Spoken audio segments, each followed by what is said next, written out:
How to delete recipient from TapTap Send account. Follow these instructions. Open the TapTap Send app on your phone and log in with your registered account credentials.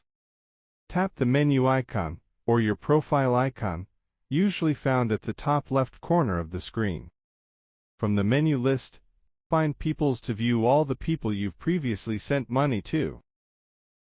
Scroll through your recipient list and tap on the name you want to delete from your account.